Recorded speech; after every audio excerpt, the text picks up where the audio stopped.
오늘 함께 읽은 본문 말씀이요, 총 몇 절까지 있죠? 네, 읽다가 이제 포기하셨나? 네, 총 50절까지 있어서 길었지만요, 다행히도 설교는 길지 않습니다.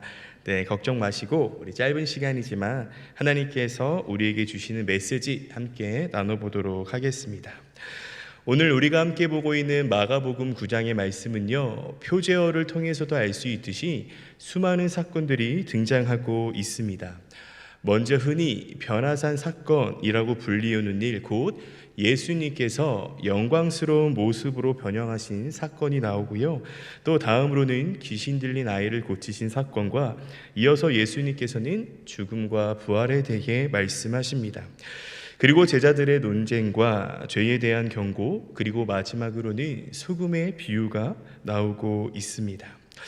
이처럼 마가복음 9장의 말씀에는 정말 많은 사건들, 그리고 모든 사건들이 다 중요하기에 사실 표제어 각각 하나씩만 보고도 충분히 말씀을 나눌 수 있지만, 또 하나하나씩 살펴보며 말씀을 나누어야 하지만 저에게 주어진 시간은 한정이 되어 있기 때문에 오늘은 하나의 표제어, 하나의 주제만 가지고 말씀을 나누겠습니다.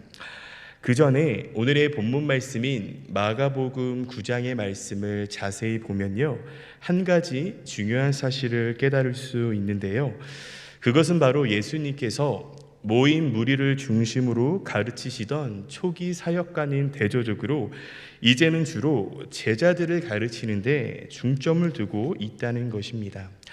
사실 변화산에서 예수님의 모습이 변한 사건의 근본 목적이 바로 여기 있는데요, 이 사건은 제자들에게 있어서 중요한 예수님의 가르침, 곧 당신이 받으실 고난과 죽음에 대한 가르침을 확증해 주고 있습니다. 다시 말해 예수님께서는 하나님께서 자신을 통해 이루려고 하시는 목적이 무엇인지 좀 더 확실히 보여주고자 제자들 앞에서 변화하셨던 것입니다.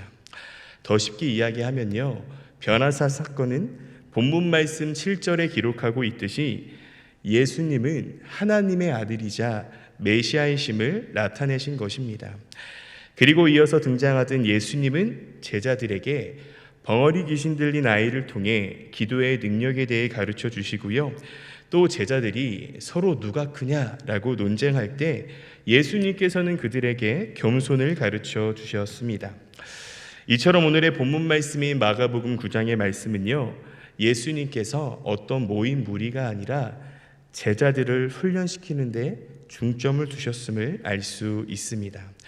네, 이러한 배경 지식을 잘 기억하시기 바라며, 저는 오늘 본문 말씀 중 14절에서 29절까지의 말씀, 곧 귀신 들린 아이를 고치신 사건을 중점적으로 살펴보며 하나님께서 우리에게 주시는 메시지를 함께 나누고자 합니다. 성도님들께 한 가지 질문을 드립니다. 우리 소년부 친구들도 한번 답할 수 있으면 마음속으로 답해 주시기 바랍니다. 왜 제자들은 예수님과 달리 귀신을 쫓아내지 못했을까요? 제자들에게 귀신을 쫓아낼 수 있는 능력이 없었기 때문일까요? 결론부터 이야기하면 아닙니다. 우리 마가복음 6장 7절의 말씀을 한번 찾아보기를 원하는데요, 앞으로 한 3장 정도만 넘기면 되죠. 마가복음 6장 7절 말씀입니다. 네, 우리 마가복음 6장 7절의 말씀 우리 함께 읽도록 하겠습니다. 시작. 12제자를 부르사 둘씩 보내시며 더러운 귀신을 제어하는 권능을 주시고. 아멘. 방금 함께 읽은 말씀처럼요, 예수님의 제자들은 이미 귀신을 내쫓을 수 있는 권능, 능력을 부여받은 상태입니다. 또 그 밑에 마가복음 6장 13절을 통해서 알 수 있듯이요, 제자들은 실제로 많은 귀신을 쫓아내며 많은 병자에게 기름을 발라 고칩니다. 그렇다면 제자들이요, 마가복음 6장에서는 그 귀신을 내쫓았는데 오늘 본문 말씀이 9장에서는 내쫓지 못한 이유가 무엇일까요? 자, 우리 마가복음 9장 19절의 말씀 다시 한 번 더 함께 읽겠습니다. 마가복음 9장 19절의 말씀입니다. 시작. 대답하여 이르시되 믿음이 없는 세대여 내가 얼마나 너희와 함께 있으며 얼마나 너희에게 참으리요 그를 내게서 데려오라 하시매. 아멘. 이 말씀은 제자들이 벙어리 귀신 들린 아이를 고치는데 실패했다는 그 소식을 듣고 예수님께서 하신 탄식이 섞인 책망의 말씀입니다. 성도 여러분, 예수님께서 제자들에게 무엇이 없는 세대라고 말씀하십니까? 바로 믿음이 없는 세대라고 말씀하십니다. 다시 말해 제자들이 6장에서는 그 귀신을 내쫓았는데 9장에서는 귀신을 내쫓지 못한 이유가 바로 제자들의 믿음 때문이었고 제자들의 믿음이 결여되어 있었기 때문입니다. 더 쉽게 이야기하면요, 제자들의 믿음이 부족했다라는 거예요.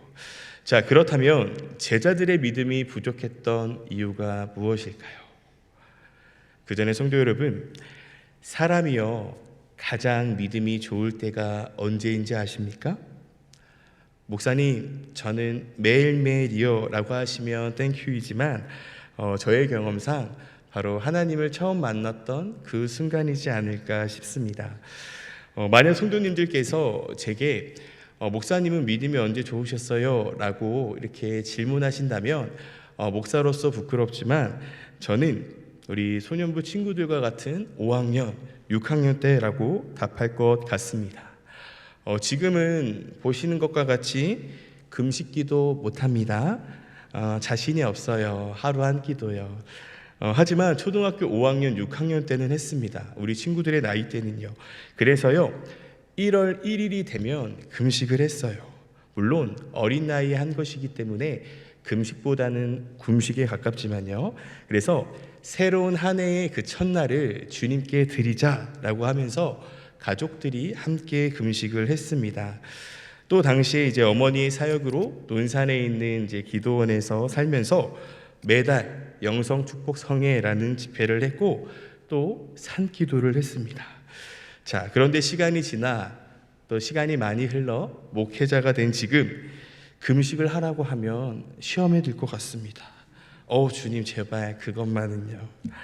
결국 시간이 지나면 지날수록 때로는 우리의 믿음이 이렇게 약해지는 것을 보게 됩니다. 그래서일까요? 우리가 신앙생활을 하다 보면 되게 처음을 많이 강조하는데요. 하나님을 처음 만났던 그 순간, 그래서 하나님에 대한 무슨 사랑을 회복하자라고 합니까? 첫사랑을 회복하자라고 합니다. 또 교회도요, 처음을 많이 강조하죠. 그래서 무슨 교회로 돌아가자라고 하죠? 맞아요. 바로 초대교회로 돌아가자라고 합니다. 이렇듯 신앙생활에서 그리고 교회에서 계속해서 처음을 강조하는 이유는요, 바로 시간이 지나면 지날수록 또 익숙하면 익숙할수록 하나님을 향한 그 믿음이요 점점 더 무뎌지기 때문입니다. 본문 말씀에 등장하는 제자들도 마찬가지였습니다. 제자들은요 이미 예수님께 귀신을 쫓아낼 수 있는 그러한 권능을 부여받았습니다. 또 실제로 귀신을 내쫓았던 경험도 있습니다. 하지만 시간이 흘러 그들의 믿음이 점점 더 결여되어 귀신을 쫓아내는 능력을 행치 못한 것입니다.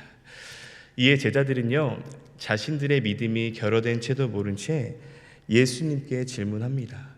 그리고 제자들도 조금은 부끄러웠나 봅니다.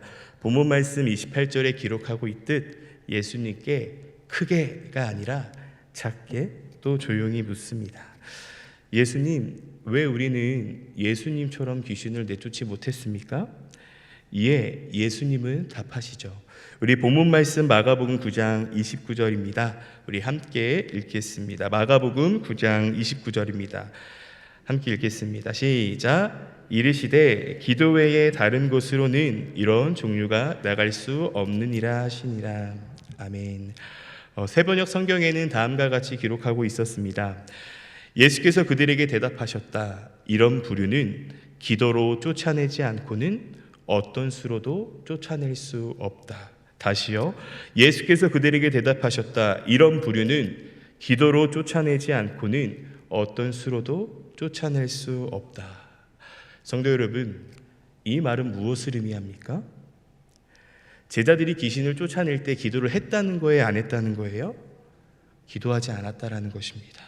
그렇다면 왜 제자들은 기도도 하지 않고 귀신을 내쫓으려고 했을까요? 자, 제자들은요, 귀신들을 쫓아냈던 경험이 있었기 때문에 그 귀신을 쫓아내는 능력이 내 안에 잠재되어 있다라고 생각한 거예요. 그래서 그들은 귀신을 쫓아내는 데 있어 더 이상 하나님을 의지하며 기도하지 않았다라는 것입니다. 즉, 하나님께 기도로 도움을 청하지 않았다는 것이죠. 결국 한마디로 제자들의 무엇이 귀신을 내쫓지 못했다는 것입니까? 바로 안일함입니다. 제자들은 시간이 지나며 믿음에 대한 안일함이 생긴 것이죠. 제가 최근에 본 하나의 유튜브 썸네일이 하나 있습니다. 바로 박영선 목사님의 설교 영상인데요. 제목은요, 최고의 우상은 안심이다 였습니다. 물론 제가 그 썸네일만 보고 영상 내용을 자세히 보지 않아서 목사님께서 어떻게 말씀을 푸셨는지는 모르지만요, 그 제목만 보고도 새롭게 우상을 정의할 수 있었습니다. 사실 저는 그 이전까지 우상을 이렇게 정의했습니다. 제가 새벽 예배 때마다 종종 나누었었는데요. 그때 정의했던 우상이 무엇이었습니까? 네, 감사해요. 또 이렇게 신실하게 까먹어 주셔서 또 제택할 수 있어서. 네, 우상 숭배란 단순히 이교도만을 섬기는 것이 아니라 내가 하나님보다 더 사랑하는 것, 내가 하나님보다 더 의지하는 것, 그래서 하나님을 잊어버리게 하는 것이 우상이다라고 나누었습니다. 그래서 하나님을 잊어버리게 하는 것이 있다면 그것을 주의하자라고 말씀을 드렸는데요. 그런데 오늘은 이 우상의 개념이 더 업그레이드 되었어요. 바로 우상은 안심이라는 것입니다. 다시 말해, 때로는 내 신앙생활과 믿음 생활에 있어서 안일함이 우리 그리스도인에게는 가장 주의해야 할 우상이라는 것입니다. 가령 내가 매 주일 예배에 출석하는 것, 또 새벽을 깨어 예배에 나오는 것도 내가 교회 안에서 섬김과 봉사를 하면서 그래, 이 정도면 충분하지 라고 하는 그러한 스스로의 만족감이요, 때로는 우리에게 있어 가장 큰 우상이 될 수도 있다라는 것입니다. 그리고 여기서의 문제는요, 그러한 스스로의 안일함 또 만족감에 빠져 더 이상 기도하지 않는 것입니다. 본문 말씀의 제자들이 그랬습니다. 나 예전에 귀신 내쫓아 봤어. 그때 아마 17대1로 싸웠지. 자, 그런데요 성도 여러분, 제자들이 귀신을 내쫓을 수 있었던 건 제자들의 능력입니까? 아니면 하나님의 능력입니까? 하나님의 능력입니다. 하나님의 권능이죠. 하지만 제자들은 이것을 놓치며 주님께 기도하지 않았고요. 이에 예수님께서는 무엇이 없는 세대요? 네, 믿음이 없는 세대요 라고 말씀하시며 또 기도 외에는 다른 방법이 없다 라고 하시며 제자들에게 가르치신 것입니다. 사랑하는 성도 여러분, 이 시간 예수님께서 그 귀신 들린 아이를 고치신 사건을 통해 나의 신앙과 믿음을 한번 점검해 보시기 바랍니다. 그리고 이것은요, 비단 귀신을 내쫓는 능력만을 의미하지 않습니다. 내가 교회에서 신앙생활하고 믿음 생활하면서 그래, 이 정도면 충분할 거야, 이 정도면 주님이 아시지 하면서 안일했다면, 그래서 더 이상 주님을 의지하지 않고 기도하지 않았다면요, 이 새벽 그것을 점검하시고 회개하는 저와 성도님들이 되시기를 소망합니다.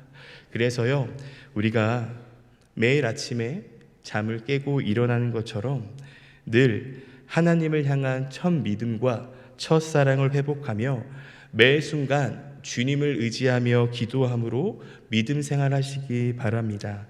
그래서요, 늘 하나님의 능력을 의지하고 신뢰하며 살아가 하나님을 향한 그 첫 신앙의 순수함을 간직하며 살아가시기를 소망합니다. 그래서 하나님이 기뻐하시는 주의 자녀로 살아가시기를 간절히 소망합니다. 함께 기도하겠습니다. 하나님, 오늘은 마가복음 9장의 말씀 중 예수님께서 귀신 들린 아이를 고치신 사건에 대한 말씀을 나누었습니다.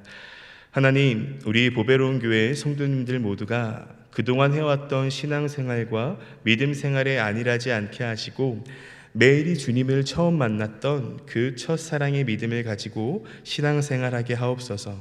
그래서 매일 주님을 의지하고 신뢰하며 기도하여 주님의 능력이 삶에서 나타나는 삶, 그래서 하나님이 기뻐하시는 주의 자녀로 살아가게 하옵소서.